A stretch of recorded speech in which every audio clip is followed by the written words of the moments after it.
ಕೂದಲು ದಟ್ಟವಾಗಿ ಕಪ್ಪಾಗಿ ಬೆಳಿಲಿಕ್ಕೆ ಕೇರಳದ ಅಜ್ಜಿ ಹೇಳಿದ್ದು ಇದೇ ಮನೆಮದ್ದು. ಡಾಕ್ಟ್ರು ಕೂಡ ಇದೇ ಮನೆಮದ್ದನ್ನ ಹೇಳಿದ್ರು. ಎಷ್ಟೇ ಕೂದಲು ಉದುರು ತೆಳುವಾಗಿದ್ರು ಕೂಡ ಇವತ್ತಿ ಹೇಳುವಂತಹ ಮನೆಮದ್ದನ್ನ ಮಾಡಿ ಕೂದಲು ದಟ್ಟವಾಗಿ ಉದ್ದವಾಗಿ ಬೆಳೆಯುತ್ತೆ. ಕೆಲವರಿಗಂತೂ ಏನ್ ಮಾಡಿದ್ರು ಹೇರ್ ಫಾಲ್ ಕಂಟ್ರೋಲಿಗೆ ಬರ್ತಾನೆ ಇರೋದಿಲ್ಲ. ದಿನದಿಂದ ದಿನಕ್ಕೆ ಬಕ್ಕು ತಲೆ ಆಗ್ತಾನೆ ಇರುತ್ತೆ. ತುಂಬಾನೇ ಬೇಜಾರ ಮಾಡ್ಕೊಳ್ತಾರೆ. ತಲೆ ಸ್ನಾನ ಮಾಡಿದ್ರಂತೂ ಸಿಕ್ಕಾಪಟ್ಟೆ ಹೇರ್ ಫಾಲ್ ಆಗ್ತಾ ಇರುತ್ತೆ. ಅದಕ್ಕೆ ಕೆಲವರು ತಲೆ ಸ್ನಾನ ಮಾಡ್ಲಿಕ್ಕೆ ಹೆದರ್ತಾರೆ. ಅದರಲ್ಲೂ ಜೆಂಟ್ಸಿಗಂತೂ ಹೆವಿ ಹೇರ್ ಫಾಲ್ ಆಗುತ್ತೆ, ಬೇಗ ಬಕ್ಕು ತಲೆ ಆಗತ್ತೆ. ಅಂಥವರು ಫಸ್ಟ್ ಈ ಮನೆಮದ್ದನ್ನ ಮಾಡಿ ಹೇರ್ ಫಾಲ್ ಕಂಟ್ರೋಲಿಗೆ ಬರುತ್ತೆ. ಹೇರ್ ಗ್ರೋತ್ ತುಂಬ ಚೆನ್ನಾಗಾಗತ್ತೆ. ಚಿಕ್ಕ ವಯಸ್ಸಿನಲ್ಲೇ ಬಾಲ್ಡಿಗಳಾಗ್ತಾ ಇದ್ದಾರೆ, ಡ್ಯಾಂಡ್ರಫ್, ಸ್ಪ್ಲಿಟ್ ಎಂಡ್ ಇಂತಹ ಯಾವುದೇ ಕೂದಲಿಗೆ ಸಂಬಂಧಪಟ್ಟ ಸಮಸ್ಯೆ ಇದ್ರೂ ಕಡಿಮೆ ಆಗುತ್ತೆ. ಕೂದಲು ದಟ್ಟವಾಗಿ ಉದ್ದವಾಗಿ ಕಪ್ಪಾಗಿ ಬೆಳೆಯುತ್ತೆ.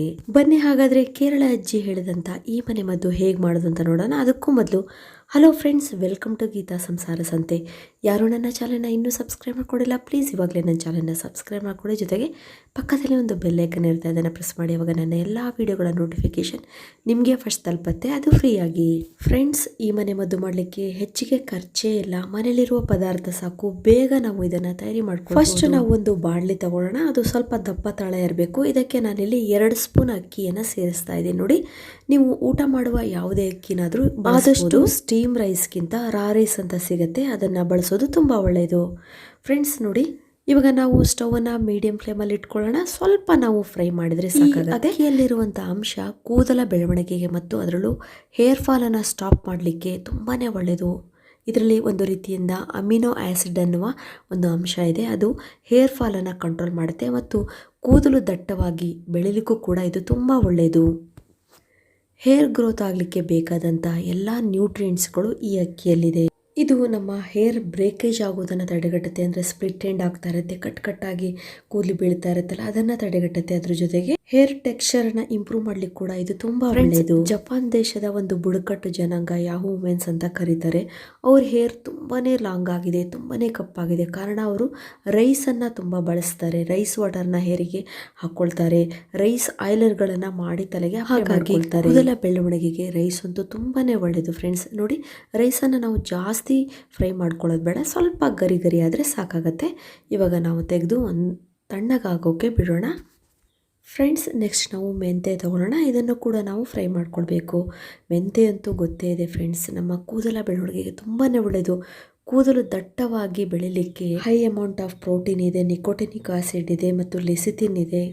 ಈ ಎಲ್ಲ ಅಂಶಗಳು ನಮ್ಮ ಹೇರ್ ರೂಟನ್ನು ಇಂಪ್ರೂವ್ ಮಾಡುತ್ತೆ. ಅದರ ಜೊತೆಗೆ ನಮ್ಮ ಸ್ಕ್ಯಾಲ್ಪ್ ಆರೋಗ್ಯಕ್ಕೆ ಕೂಡ ತುಂಬಾ ಒಳ್ಳೆಯದು. ಇದರಿಂದ ಯಾವುದೇ ರೀತಿಯಂಥ ಡ್ಯಾಂಡ್ರಫ್ ಆಗ್ತಾ ಇದ್ರೆ, ಇಚ್ಚಿಂಗ್ ಆಗ್ತಾ ಇದ್ರೆ, ಏನೇ ಸಮಸ್ಯೆ ಸ್ಕ್ಯಾಲ್ಪಲ್ಲಾಗಿದ್ರು ಅದೆಲ್ಲ ರೆಡ್ಯೂಸ್ ಆಗುತ್ತೆ. ಹಾಗಾಗಿ ಕೂದಲು ದಟ್ಟವಾಗಿ ಬುಡದಿಂದಲೇ ಸ್ಟ್ರಾಂಗ್ ಆಗಿ ಬೆಳಲಿಕ್ಕೆ ಸಹಾಯಕ ಆಗುತ್ತೆ. ನಾವು ಅಕ್ಕಿಯನ್ನು 2 ಸ್ಪೂನ್ ತೊಗೊಂಡಿದ್ದೀವಲ್ಲ, ಅದೇ ರೀತಿ ಮೆಂತೆಯನ್ನು ಕೂಡ ನಾವು 2 ಸ್ಪೂನ್ ತೊಗೊಳ್ಳೋಣ. ಇವಾಗಲೂ ಕೂಡ ನಾವು ಮೆಂತೆಯನ್ನು ಸ್ವಲ್ಪ ಬಿಸಿ ಮಾಡಿದ್ರೆ ಸಾಕಾಗುತ್ತೆ. ಅಂದರೆ ಮೆಂತೆಯಲ್ಲಿರುವಂಥ ಹಸಿ ಅಂಶ ಹೋದರೆ ಸಾಕು. ಸ್ಟವನ್ನು ಸಿಮ್ಮಲ್ಲಿ ಇಟ್ಕೊಳ್ಳಿ. ಇವಾಗ ನೋಡಿ, ಲೈಟಾಗಿ ನಾವು ಫ್ರೈ ಮಾಡ್ಕೊಳ್ಳೋಣ. ಫ್ರೆಂಡ್ಸ್, ಮೆಂತೆ ನಮ್ಮ ಕೂದಲಿನ ಆರೋಗ್ಯಕ್ಕೆ ತುಂಬಾ ಒಳ್ಳೆಯದು. ಅದೇ ರೀತಿ ಮೆಂತೆ ಸೇವನೆ ಮಾಡಿದ್ರೂ ಕೂಡ ನಮ್ಮ ಕೂದಲನ್ನು ದಟ್ಟವಾಗಿ ಗಟ್ಟುಮುಟ್ಟಾಗಿ ನಾವು ಇಟ್ಕೊಳ್ಬೋದು. ಹೌದು ಫ್ರೆಂಡ್ಸ್, ಡೈಲಿ ನಾವು 1 ಚಿಟಿಕೆ ಆಗುವಷ್ಟು ಮೆಂತೆನ ರಾತ್ರಿಯೇ ನೀರಿನಲ್ಲಿ ನೆನೆಸಿಡಬೇಕು. ಬೆಳಗ್ಗೆ ಖಾಲಿ ಹೊಟ್ಟೆಯಲ್ಲಿ ಮೆಂತೆ ಅಗೆದು ನೀರನ್ನು ಕುಡಿದ್ರೆ ತುಂಬ ಒಳ್ಳೆ ಪೋಷಕಾಂಶಗಳು ನಮ್ಮ ದೇಹಕ್ಕೆ ಸಿಗುತ್ತೆ. ಮತ್ತು ಹೇರ್ ಫಾಲ್ ಕಂಟ್ರೋಲ್ ಆಗೋದ್ರ ಜೊತೆಗೆ ನಮ್ಮ ಹೆಲ್ತ್ ಕೂಡ ತುಂಬ ಇಂಪ್ರೂವ್ ಆಗುತ್ತೆ. ಫ್ರೆಂಡ್ಸ್, ನೀವು ನೋಡ್ತಿದ್ದೀರಲ್ಲ, ಮೆಂತೆ ಸ್ವಲ್ಪ ಘಮ ಘಮ ಅಂತ ಸ್ಮೆಲ್ ಬರುತ್ತೆ. ಅವಾಗ ಸ್ಟವನ್ನು ಆಫ್ ಮಾಡಿಬಿಡಿ. ಯಾರಿಗೆ ತಲೆಯಲ್ಲಿ ಸಿಕ್ಕಾಪಟ್ಟೆ ಡ್ಯಾಂಡ್ರಫ್ ಆಗೋದು, ಕೆಲವೊಂದು ಸಮಸ್ಯೆಗಳು ಕೂದಲಿನ ಬುಡದಲ್ಲಿ ಆಗ್ತಾ ಇರುತ್ತೆ, ಅಂಥವರಿಗೆ ಈ ಮನೆಮದ್ದು ತುಂಬ ಒಳ್ಳೆಯದು. ಇವಾಗ ನೋಡಿ, ಇದನ್ನು ತಣ್ಣಗಾಗೋಕ್ಕೆ ನಾವು ಹಾಕ್ಕೊಳ್ಳೋಣ. ನೆಕ್ಸ್ಟು ಕರಿ ಲೀವ್ಸ್ ಅಥವಾ ಕರಿಬೇವಿನ ಎಲೆಗಳನ್ನು ತಗೊಳ್ಳೋಣ. ಇದಂತೂ ಎಲ್ಲರ ಮನೇಲಿ ಇದ್ದೇ ಇರುತ್ತೆ.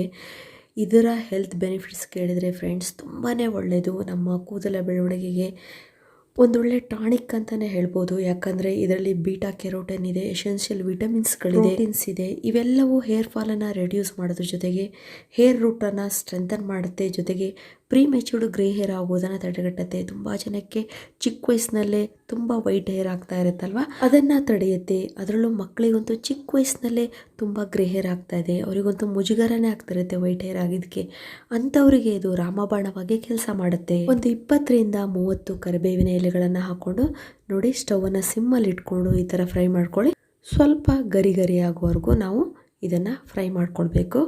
ಯಾಕಂದರೆ ಅದು ಹಸಿಯಾಗಿದ್ದರೆ ಅಷ್ಟು ಚೆನ್ನಾಗಿರೋದಿಲ್ಲ. ಹಾಗಾಗಿ ನೋಡಿ, ಕೈಲಿ ಮುಡಿದಾಗ ಅದು ಚೆನ್ನಾಗಿ ಪುಡಿ ಪುಡಿ ಆಗ್ತಿರಬೇಕು. ಇವಾಗ ಇದನ್ನು ತಣ್ಣಗಾಗಲಿಕ್ಕೆ ಬಿಡೋಣ ಫ್ರೆಂಡ್ಸ್. ಇವಾಗ ನಿಮಗೆ ಗೊತ್ತಾಗ್ತಾ ಇದೆ ಈ 3 ಪದಾರ್ಥಗಳು ನಮ್ಮ ಕೂದಲ ಬೆಳವಣಿಗೆಗೆ ಎಷ್ಟು ಒಳ್ಳೆಯದು ಅಂತ ಹೇಳಿ. ಇವಾಗ ಈ 3 ಪದಾರ್ಥ ಚೆನ್ನಾಗಿ ತಣ್ಣಗಾಗಿದೆ. ಇದನ್ನು ನಾವು ಮಿಕ್ಸಿ ಜಾರಿಗೆ ಹಾಕ್ಕೊಂಡು ಸ್ವಲ್ಪ ನೈಸ್ ಬೇಡ, ರವೆ ರವೆಯಾಗಿ ಪೌಡ್ರ್ ಮಾಡ್ಕೊಳ್ಳೋಣ. ತುಂಬ ನೈಸ್ ಬೇಡ, ತರಿ ತರಿ ಅಂತ ಹೇಳ್ತೀವಲ್ಲ, ನೋಡಿ ಈ ರೀತಿ ಪೌಡ್ರ್ ಮಾಡಿಕೊಂಡ್ರೆ ಸಾಕಾಗತ್ತೆ. ನೋಡಿ, ಇಷ್ಟ ಆದರೆ ಸಾಕು. ಈ ಮನೆಮದ್ದು ಮಾಡೋದು ತುಂಬಾ ಈಸಿ. ನೀವು 15 ಡೇಸ್ ಆಗುವಷ್ಟು ಮಾಡಿಕೊಂಡು ಇಟ್ಕೊಳ್ಬೋದು.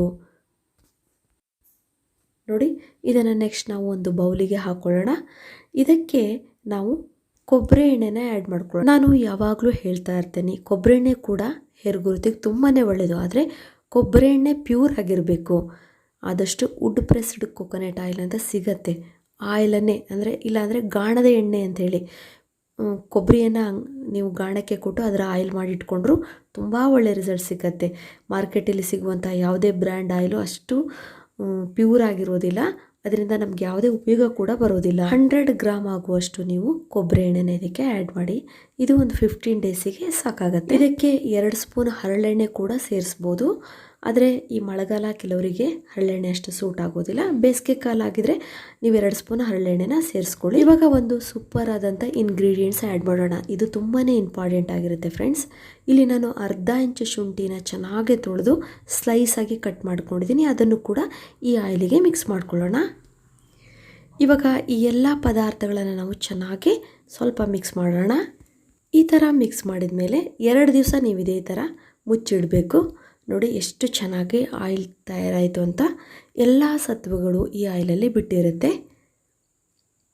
ಇದನ್ನು ನೀವು 2 ತಿಂಗಳಿಟ್ಟರೂ ಕೆಡೋದಿಲ್ಲ. ಆದರೆ ನಾನು 15 ದಿವಸ ಮಾತ್ರ ಇಟ್ಕೊಂಡು ಯೂಸ್ ಮಾಡಿ ಅಂತ ಹೇಳ್ತಾ ಇದ್ದೀನಿ. ನೋಡಿ ಎಷ್ಟು ಚೆನ್ನಾಗಿ ಪ್ಯೂರ್ ಆದಂಥ ಆಯಿಲ್ ರೆಡಿಯಾಗಿದೆ. ಅದರಲ್ಲೂ ಈ ಹೇರ್ ಆಯಿಲ್ ತಯಾರಿ ಮಾಡುವಾಗ ನಾವು ಪದಾರ್ಥಗಳನ್ನು ಸ್ವಲ್ಪ ಫ್ರೈ ಮಾಡ್ಕೊಂಡಿದ್ದೀವಲ್ಲ, ಯಾವುದೇ ಮಾಯ್ಶ್ಚರ್ ಇರೋದಿಲ್ಲ. ಹಾಗಾಗಿ ತುಂಬ ಚೆನ್ನಾಗಿ ನಿಮಗೆ ಈ ಆಯಿಲ್ ಸಿಗುತ್ತೆ. 2 ದಿವಸ ಆದಮೇಲೆ ಈ ಆಯಿಲನ್ನು ಚೆನ್ನಾಗಿ ಸೋಸಿ ಒಂದು ಬಾಟಲಲ್ಲಿ ಹಾಕಿಟ್ಕೊಳ್ಳಿ. ನೀವು ಇದನ್ನು ಅಪ್ಲೈ ಮಾಡೋ ವಿಧಾನ ಕೂಡ ತುಂಬಾ ಇಂಪಾರ್ಟೆಂಟ್ ಆಗಿರುತ್ತೆ ಫ್ರೆಂಡ್ಸ್. ಕೆಲವರು ಆಯಿಲ್ ಇದೆ ಅಂತ ಹೇಳಿ ಸುಮ್ಮನೆ ಕೊಳೆ ಇರುವಂಥ ಕೂದಲಿಗೆ ಅಪ್ಲೈ ಮಾಡ್ತಾರೆ. ಹಾಗೆ ಮಾಡಬಾರ್ದು. ವಾರಕ್ಕೊಂದ್ಸಲ ತಲೆಗೆ ಎಣ್ಣೆ ಹಾಕುವಂಥ ರೂಢಿ ಇಟ್ಕೊಂಡಿರ್ತಾರೆ. ಅಂದರೆ ಇಡೀ ವಾರ ತಲೆಯಲ್ಲಿ ಸಿಕ್ಕಾಪಟ್ಟೆ ಧೂಳೆಲ್ಲ ಸೇರಿಕೊಂಡಿರುತ್ತೆ. ಆಮೇಲೆ ಹೇರ್ ಆಯಿಲನ್ನು ತಲೆಗೆ ಹಾಕೋದು, ಇದರಿಂದ ಏನೂ ಪ್ರಯೋಜನ ಆಗೋದಿಲ್ಲ. ಇನ್ನು ಹೇರ್ ಫಾಲ್ ಜಾಸ್ತಿ ಆಗುತ್ತೆ. ನಾವು ಕೂದಲಿಗೆ ಈ ರೀತಿಯ ಆಯಿಲನ್ನು ಹಾಕಬೇಕಾದ್ರೆ ನಮ್ಮ ಕೂದಲು ಕ್ಲೀನಾಗಿರಬೇಕು. ಹೇರ್ ವಾಶ್ ಆಗಿ ಮಾರನೇ ದಿವಸ ನಾವು ಈ ಆಯಿಲನ್ನು ತಲೆಗೆ ಅಪ್ಲೈ ಮಾಡಿ ಚೆನ್ನಾಗಿ ತಲೆಯ ಕೂದಲಿನ ಬುಡಕ್ಕೆ ನಾವು ಇದನ್ನು ಅಪ್ಲೈ ಮಾಡೋದ್ರಿಂದ ನಮ್ಮ ಕೂದಲಿನ ಬುಡ ಕ್ಲೀನಾಗಿರುತ್ತೆ. ಆವಾಗ ನೀಟಾಗಿ ಅಬ್ಸರ್ವ್ ಆಗುತ್ತೆ. ಕೂದಲಿಗೆ ಸಂಬಂಧಪಟ್ಟ ಯಾವುದೇ ಸಮಸ್ಯೆಗಳು ಬರೋದಿಲ್ಲ. ಕೂದಲು ಬೆಳೆಯಲು ಬೇಕಾದಂಥ ಎಲ್ಲ ನ್ಯೂಟ್ರಿಯೆಂಟ್ಸ್ ಇರುವಂತಹ ಆಯಿಲನ್ನು ಹಾಕಿದಾಗ ಕೂದಲು ತುಂಬ ಚೆನ್ನಾಗಿ ಬೆಳೆಯುತ್ತೆ. ಹೇರ್ ಫಾಲ್ ಇಮಿಡಿಯೇಟಾಗಿ ಕಂಟ್ರೋಲಿಗೆ ಬರುತ್ತೆ. ನೋಡಿರಲ್ಲ ಫ್ರೆಂಡ್ಸ್, ಕೂದಲು ಬೆಳೆಯಲು ಯಾವ ಆಯಿಲ್ ಬೇಕು ಮತ್ತು ಅದನ್ನು ಹೇಗೆ ಅಪ್ಲೈ ಮಾಡಬೇಕು ಅಂತ. ಅದ್ರ ಜೊತೆಗೆ ಈ ಕೆಲವೊಂದು ಟಿಪ್ಸ್ಗಳನ್ನು ನೀವು ಇಂಪಾರ್ಟೆಂಟ್ ಆಗಿ ಫಾಲೋ ಮಾಡಬೇಕು. ಏನಂದರೆ ವಿಪರೀತವಾಗಿ ಟೆನ್ಷನ್ ಮಾಡ್ಕೊಳ್ಳೋದನ್ನು ಬಿಡಬೇಕು. ಟೆನ್ಷನ್ ಮಾಡಿಕೊಂಡ್ರೆ ಹೇರ್ ಫಾಲ್ ತುಂಬ ಜಾಸ್ತಿ ಆಗುತ್ತೆ. ಅದ್ರ ಜೊತೆಗೆ ಚೆನ್ನಾಗಿ ನೀವು ನಿದ್ದೆಯನ್ನು ಮಾಡಬೇಕು.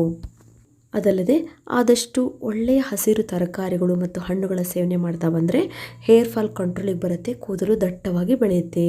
ಇದುವರೆಗೂ ನನ್ನ ವಿಡಿಯೋ ನೋಡೋದಕ್ಕೆ ನಿಮಗೆಲ್ಲರಿಗೂ ಧನ್ಯವಾದಗಳು. ಇದೇ ರೀತಿಯ ಉತ್ತಮ ಮಾಹಿತಿಯುಳ್ಳ ವಿಡಿಯೋಗಳಿಗಾಗಿ ನನ್ನ ಚಾನಲ್ನ ಸಬ್ಸ್ಕ್ರೈಬ್ ಮಾಡಿಕೊಡಿ. ಮತ್ತೆ ಭೇಟಿಯಾಗೋಣ ಹೊಸದೊಂದು ವಿಡಿಯೋದೊಂದಿಗೆ. Till then be happy, take care, bye.